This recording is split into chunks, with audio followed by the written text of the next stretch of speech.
quiet this morning. Are you well? So, today I want to speak to you about holiness. To be holy. Môre, sister. Het ingeslip. Holiness. Now, holiness does not mean that we are full of holes. It means that we are whole. So, when Scripture says we are holy, and we think of holy, then there's always two ideas that I came across that people have. The one is, one day we will be holy. You know, we first need to cross that line from this life into the next. And the moment you cross that line into the next, then you will be holy. The other one is, you just need to do stuff right. You need to live moral, then you are holy. Now, I do believe in, before you judge me, just hear what I want to say.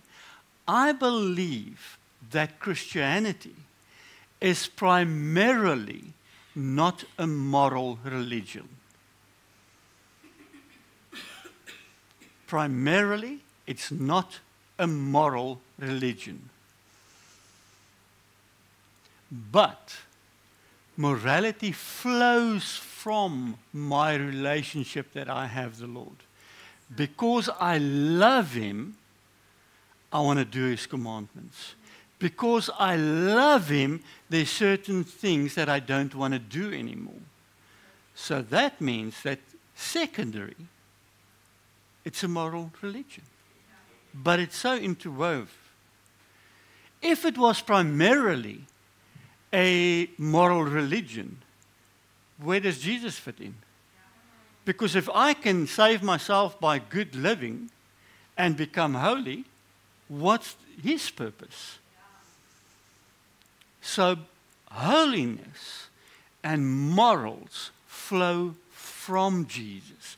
And holiness is not necessarily morality.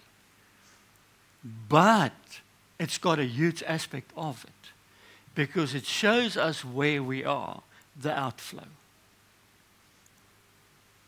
Is that fine? We've got the basics now. Good. When I look at Scripture and think of God, wow, where do you start? But there's a sense that I have of absolute holiness. A holiness that is so holy and so intense that it's almost, what's the word now? Impenetrable. That you cannot get into His presence without having the feeling of, I'm going to die.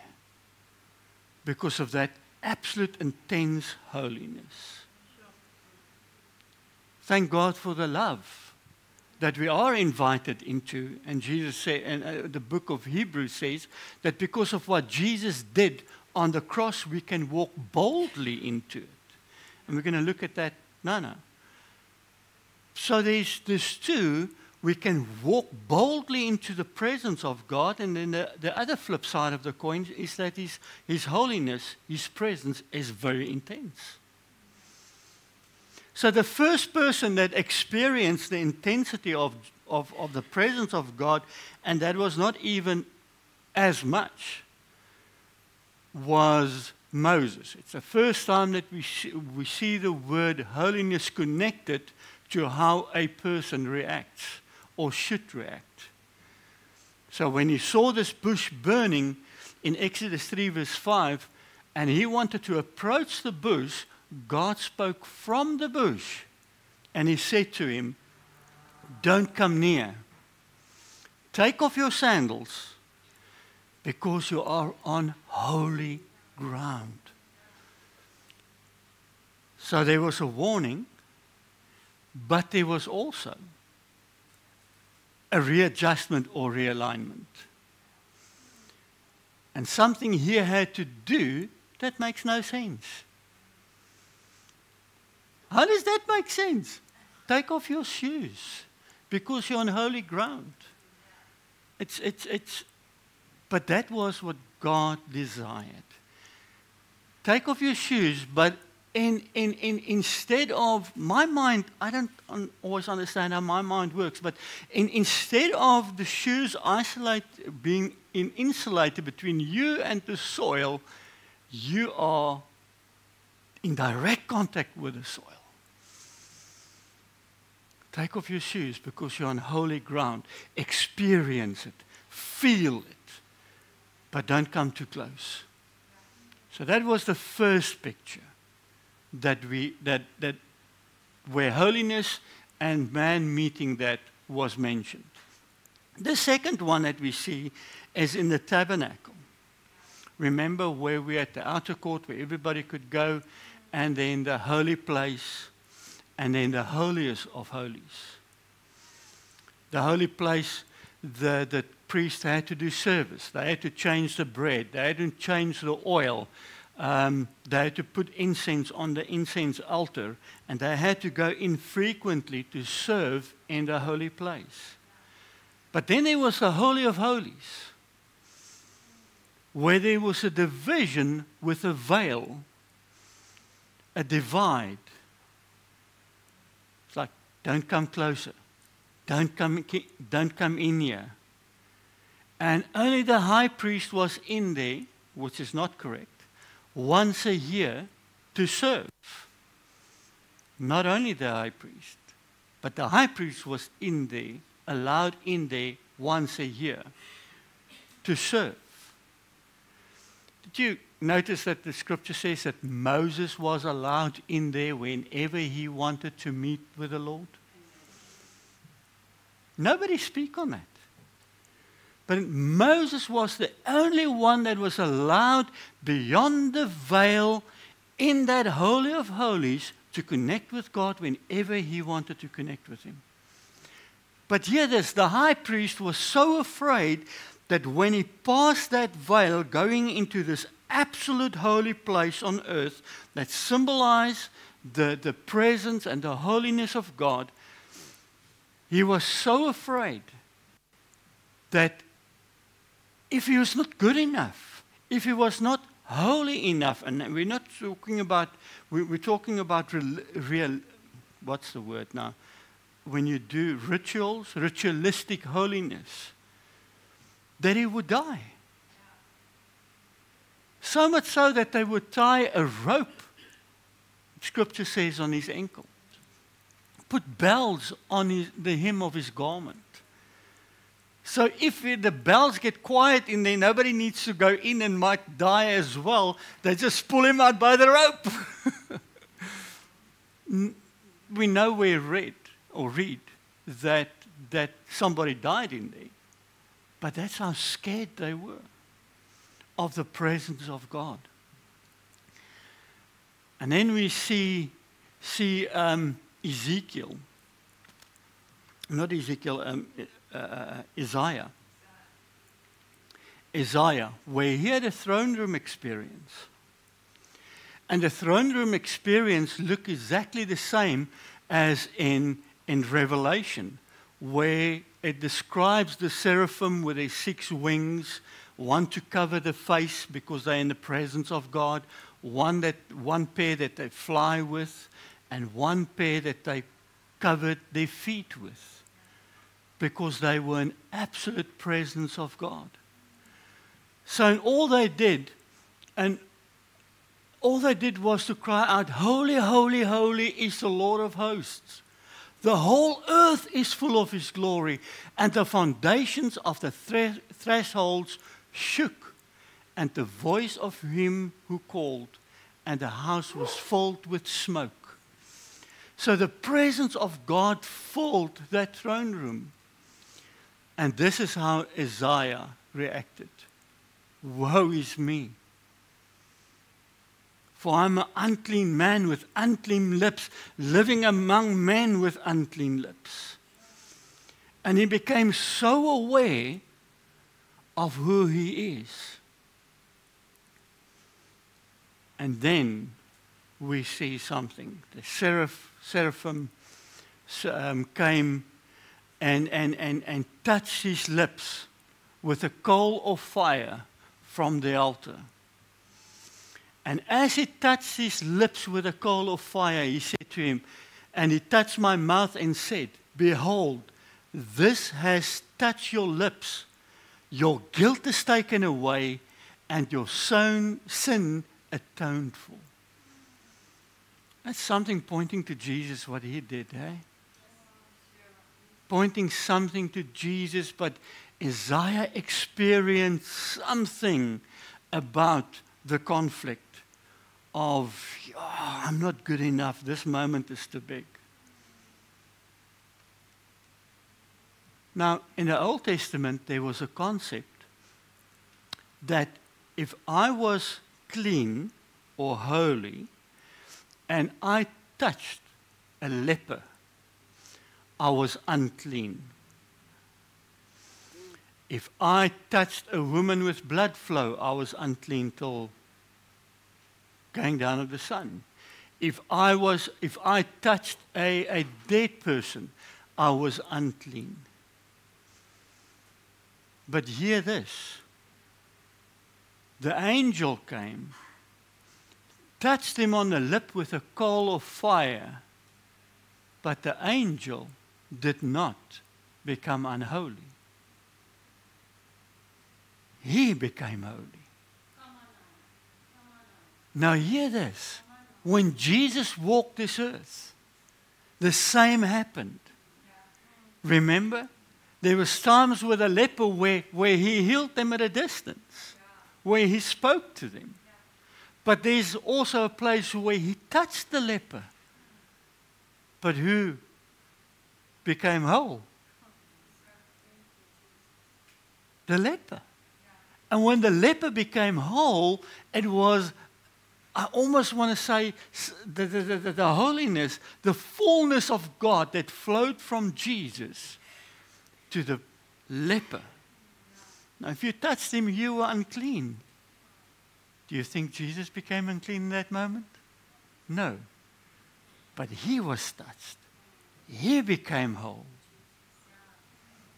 And that picture of the Old Testament, where when we touch something, we become it, now reverses. What we touch become who we are.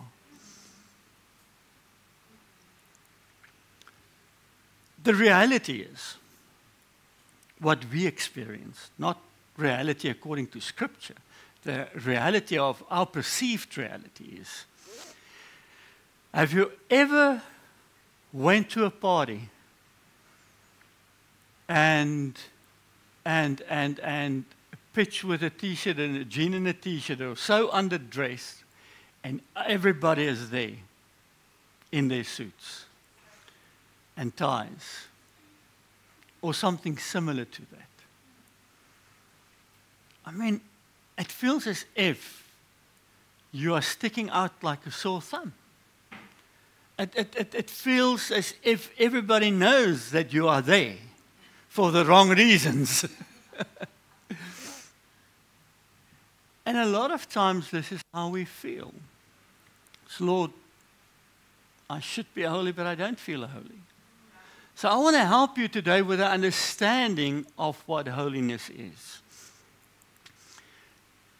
In 1 Peter, Peter calls us to an old quote, or quote in Leviticus 11:44, and he says, "But as he who called you is holy," talking about God, "you also be holy in all your conduct." See, there's the moral aspect. As God is holy, so you need to be holy in your conduct. But it's an outflow from the first, because I'm part of him. So, hear this. Since it is written, "You shall be holy, for I am holy."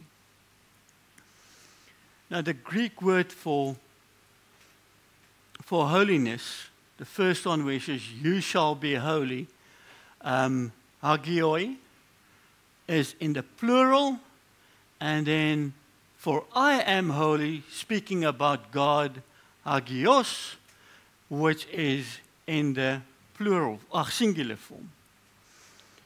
But both, it's got the same Greek word, holy. Be holy, for I am holy. And then there's a portion about conduct. And how do we fit that in? So let's go on a journey, a quick journey through Scripture. Before we get to the Scripture part, this is, man, such a beautiful summary of A.W. Tozer.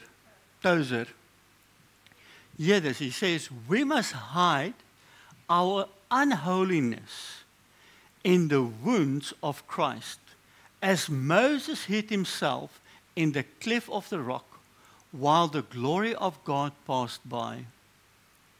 We must take refuge from God, in God. Above all, we must believe that God sees us, perfect in His Son, while He disciplines and chastens and purges us, that we may be partakers of His holiness. That portion to be in Christ. Now, righteousness and holiness goes hand in hand. You cannot be holy if you're not righteous. And when you're righteous, you are holy. So, in the book of Hebrews, it says that we can enter into the holiest of holies with boldness. Remember that portion where the high priest was so scared to go into? The Hebrew writer, and we don't know who it is, says that you can go in by boldness. Now, what does boldness look like?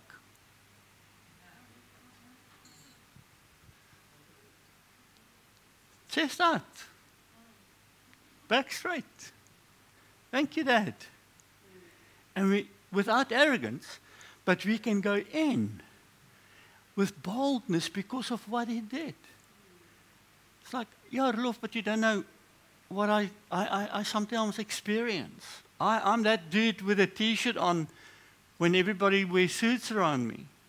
I know who I am and I know what I feel. And sometimes we need to get our perception in line with Scripture. See, righteousness, if I can do it always like this. If my ring is you, and my hand is Christ, and you're looking through the eyes of God the Father, and you look at you see unrighteousness. But the moment we get saved, Scripture says Christ is in us, but we are also in Him. We are clothed with Him. We are in Him. And the moment we are in Him, who do you now see? Christ.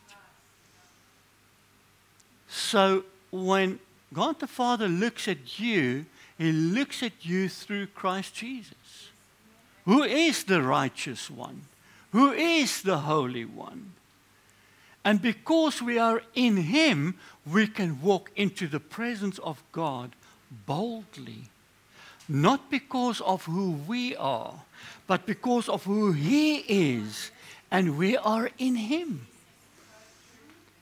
He is our strength, He is our encouragement, and He is our holiness that we are clothed with. So, we must hide our unholiness in the wounds of Christ, as Moses hid himself in the cleft of the rock while the glory of God passed by. Now, quick couple of verses. In Corinthians, 1 Corinthians 1 verse 2, Paul speaks to the Corinthian church and he calls them saints, which is another word for holy ones. So the church is called saints. And it's not only, and there's a couple of these letters that Paul writes that he opens up where he writes and he says that I'm writing to the saints. Colossians 1:21.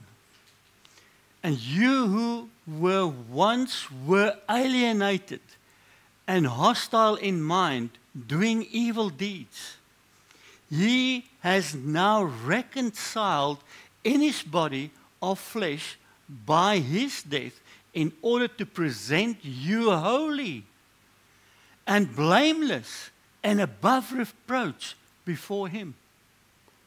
So what is Jesus doing? He's presenting you holy before the Father. Did you hear that? He's presenting you holy.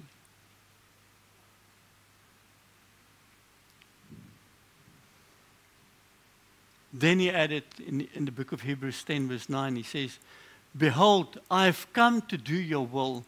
He does away with the first in order to establish the second, the old and the new. And by that will we have been sanctified through the offering of the blood of Jesus Christ once for all.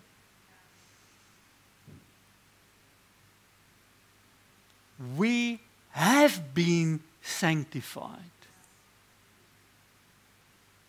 Now, that's a difficult tense in the Greek, because it's a tense that is more points to a perfect tense, something that happened in the past, but that still continues throughout. But it's not present continuous. It shows more to a perfection of it. So it's a difficult tense to describe, but we have been sanctified, and it continues. We continue to be sanctified. And that's why he said, through offering of the blood once for all. You are holy. 1 Peter 2 verse 9, we all know that and we quote it so quickly, but do we hear what we say? Because in there we are called a holy nation. You are part of it. You are a holy nation. So if Scripture says you are holy, come on, dude, wear your t-shirt with pride then. Because we are clothed in Christ. It's not about what people look like around us and what they do. It's about who we are in Christ Jesus. We are a holy nation. Colossians 1:21. And you who once were alienated, okay, it's the one we did, alienated and hostile in mind, doing evil deeds, he has now reconciled in his body of his flesh by his death, in order to present you holy and blameless and above reproach before him. See, the problem is, we've heard so many speakers and preachers, and all they focus on is sin. One day we will be holy, but not now. And sometimes people are so sin conscious that it's all they speak about.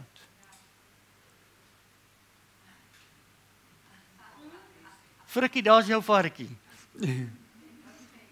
Frikkie en het 'n pet pig.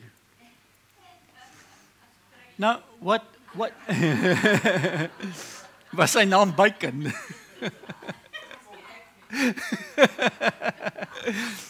The thing about a pig is, you can wash that thing, you can scrub it, you can paint its nails, manicure its face and do whatever you like to do. When you put that pig down, he will run to the first puddle of mud. Why? Because he's a pig. That's what pigs do. They love mud. So the way to change the pig going into the mud is not by washing it. It's by changing the nature of the pig. Now, and Ephesians 2 verse 1 says, and you were dead in the trespasses and sins. So you were dead when you were in a sinful state, in which you once walked, following the course of this world, following the prince of the power of the air, the spirit that is now at work in the sons of disobedience,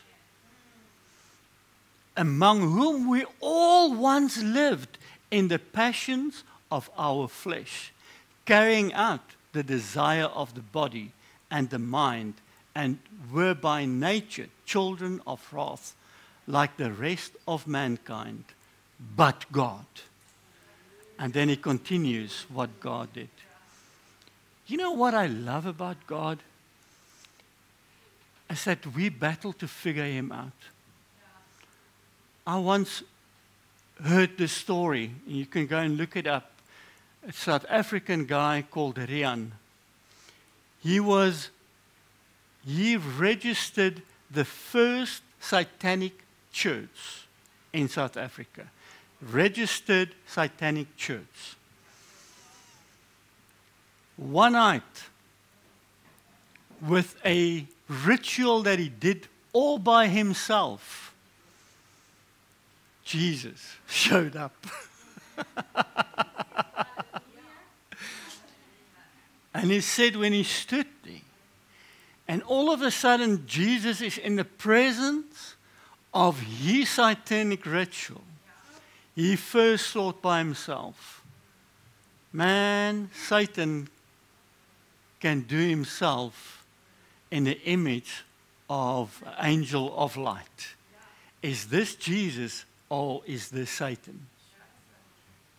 And then he was flooded with love. And his words was, I once did a radio interview. After the interview, a Christian lady came to me. She hugged me. And I was overwhelmed with love. He said, it was the same love that I experienced that day. He got saved as the satanic high priest of a church that he registered.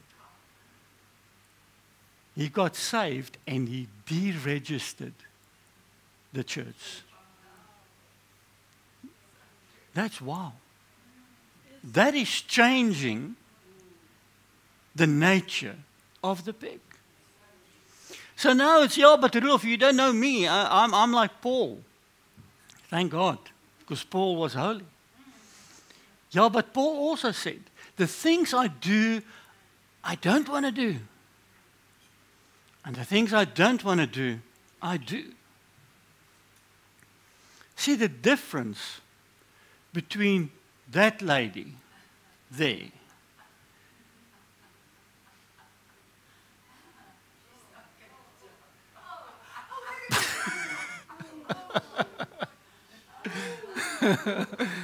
the difference between that lady, you want to, what's it again?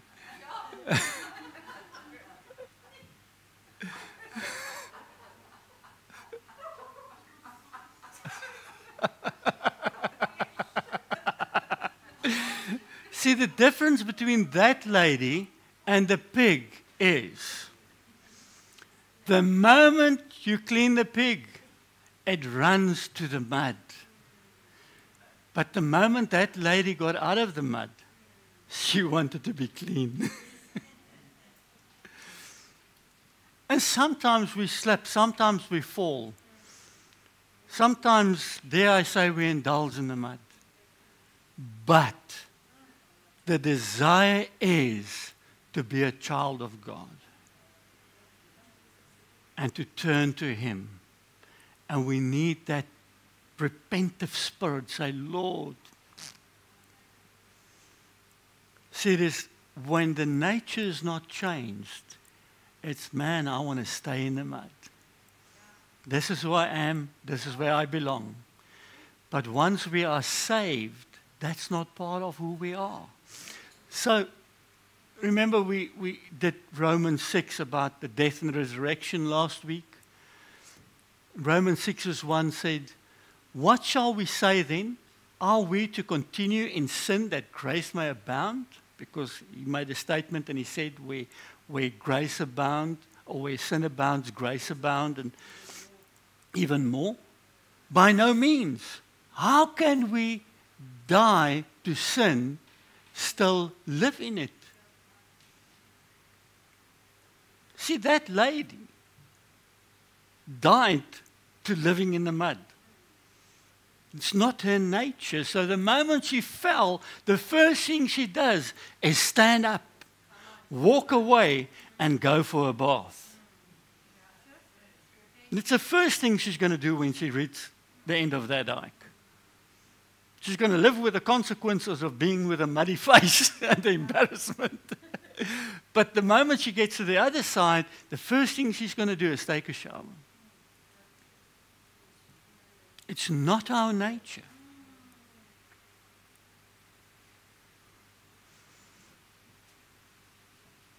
For by a single offering, He has perfected for all time those who are being sanctified. And the Holy Spirit also bears witness of this. Now, remember, Paul writes a lot about this, and he says, I'm going to close. Paul writes a lot about this, and he says that the Holy Spirit is the one in us that cries, Abba, Father. So he says that God placed the Holy Spirit in us, and it testifies about the fact that we are children of the living God. And it is the Spirit inside us that cries out, Daddy! Daddy! Why? Because our nature has been changed. Now, I want to ask you this. If we were unholy, why would God place something like the Holy Spirit in something that's not precious, that's not sanctified? See, that's the difference between being born again, being saved, and not saved. The moment He pours out His Holy Spirit into us is because He cleaned us out. Not just from the outside, remember? To clean the cup inside as well. Not just on the outside. So He cleaned the cup inside. He cleaned the cup on the outside with our conduct. And now we are filled with the Holy Spirit, the presence of God. My question is, if we are so bad, why does He pour out His Spirit into us? Ja, Rolf, but Scripture says that we, what's that verse now? Now it slipped my mind. We've come short of the glory of God. You have sinned and come short of the glory of God. But go and read that into context. It is speaking of the unbeliever, not of a believer. We cannot use that scripture for a believer. He washed us, remember, for all times. He cleansed us. He made us holy. He presented us as holy. And because we are holy, He poured into us His Holy Spirit so that we can cry out, "Oh, you're my dad. Man, I love you. Man, I want to be in your presence." In the Old Testament, we had to be equipped to be able to walk into that place. Today, I'm clothed with Christ, and I can walk into His presence. And that's who you are. Filled with the Holy Spirit. So if you've got the T-shirt mentality and think, man, I'm a man with a T-shirt among men with suits, change your mindset today. Know that you are clothed with Christ Jesus. Poured in, not only with Christ living inside of us, but the Holy Spirit living inside of us.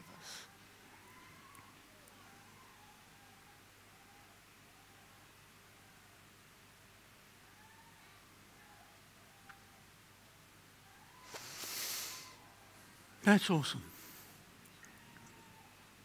If we can only understand that verse that says, Christ in us, the hope of glory. Because Scripture says that the fullness of the Godhead is bodily in Christ Jesus. And Christ in us. Come on, you walk around with the presence of God. You walk around with the Creator of heaven and earth. At a stage, I had a friend, and she was very into New Age, and she always loved that to greet you namaste. And namaste means I greet the universe within. And that was so huge. It was a huge revelation for her. Man, I greet the universe within. There's infinite potential in you. I greet the universe within. Come on. I greet this morning the Creator of heaven and earth, the Creator of that universe within. I greet you as a holy saint of the living God, glorified by His death. When He died, Paul writes and he says, the old man, and that's not your dad, the old man, the old Rulof, was crucified with Him and died like that pig. And the new Rulof, the new you, was raised with Him. And may you realize this week that you are raised in Christ, clothed in Him, filled by His Spirit, and presented holy before the Dad. Does that make sense? Amen. Father, I thank You for every person that was here this morning. I pray, Holy Spirit, that Your anointing will rest upon them. That this week, that where they work and walk, that they will know that where they put their foot down, it's holy ground. That when they speak, that they will know they are holy. And their conduct need to represent who they are. And I pray, Father God, for a total understanding of identity this week. A total understanding, Father God. A transformation of mindset. And I speak this over Rain in Jesus' mighty name. Amen and amen.